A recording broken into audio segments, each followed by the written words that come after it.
So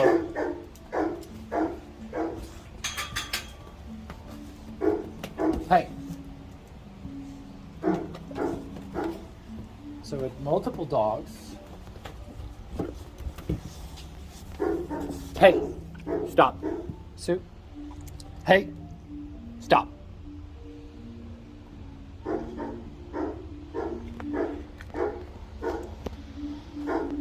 Sue.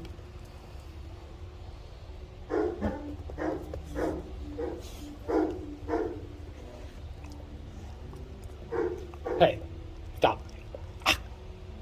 Stop. Hey, stop. Come here, Sue. Hey, not you. Hey, not you. Hey, stop. Ha. Stop.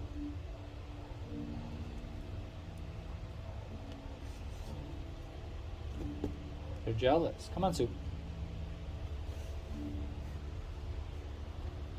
This is the first time I'm doing this with them. Okay. Ruby.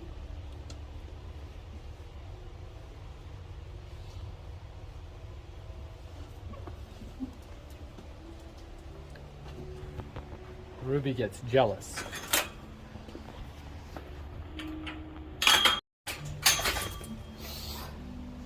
And let's see. Sue.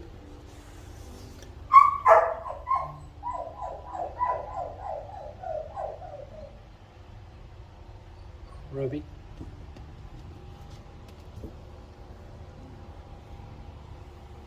There we go.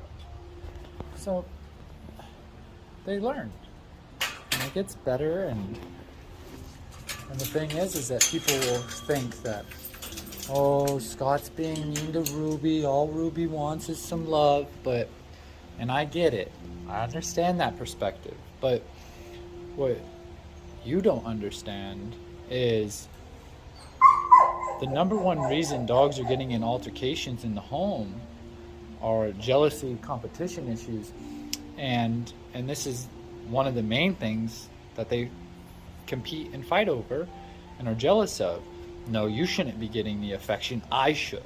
And so then Ruby comes in, pushes her way in, pushes Soup out, and maybe Soup then ends up having a problem with that and says, don't you try to push me out. And then Ruby says, no, you don't tell me that I can't push you out.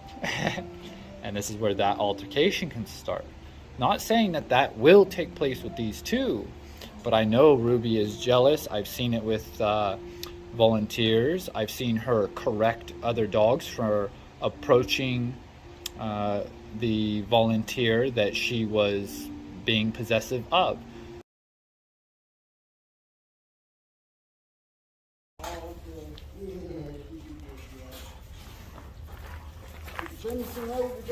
Yeah, he's right in his kennel over here. Yep. Hey! They're competing over you. That's what's happening. Because you're petting everyone and they're getting jealous. So that's why you're having your issue. Actually, I'm not petting them. I'm just trying to get them away from me. All right. They just surround me, I can't even. I'm afraid I'm going to trip on them. Well, that's what I'm saying is that the reason they're doing that is because how you act with them when you go leash them up and stuff. This is the relationship you built with them, right? They act like this towards you in the kennel, right? Yeah. So then when they're all together, they're competing over you. They tell you what to do, and that's why they don't listen to you, and that's what's taking place. And so if you're ever wanting to know how to change that, we can talk about it. But if not, you're just going to get swarmed by dogs all the time.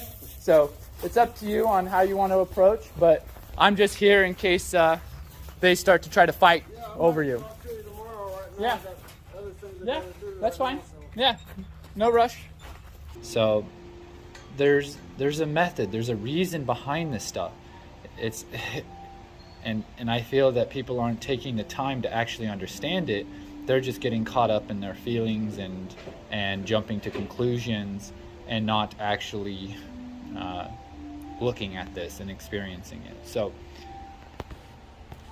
that's it, and we'll be back tomorrow. So those videos were taken a few years ago when I was implementing my program at a local shelter. And I wanted to add to this that those two dogs, Soup and Ruby, did start to get into altercations with one another when with the volunteers. They didn't do that when with me, and this is because of the relationship that I have compared to the volunteers. The volunteers would be petting, say, Soup. Ruby would come over and start saying, hey, pet me. And they would say, oh, you want some love too? And they would just be having this love fest like that. And Soup and Ruby were competing for the attention over the volunteer. And so they started to get into altercations, and the volunteers started talking about how they needed to walk them separately and everything like that. But with me, that never needed to happen. They could always be together just fine. And so the volunteers needed to understand what was taking place and change their behavior, the way that they interacted with them. But they didn't want to do that. They felt that what they were doing was completely fine and just love, and it was the dogs that had problems. But this just isn't true. So we need to understand our role in things. It's very important.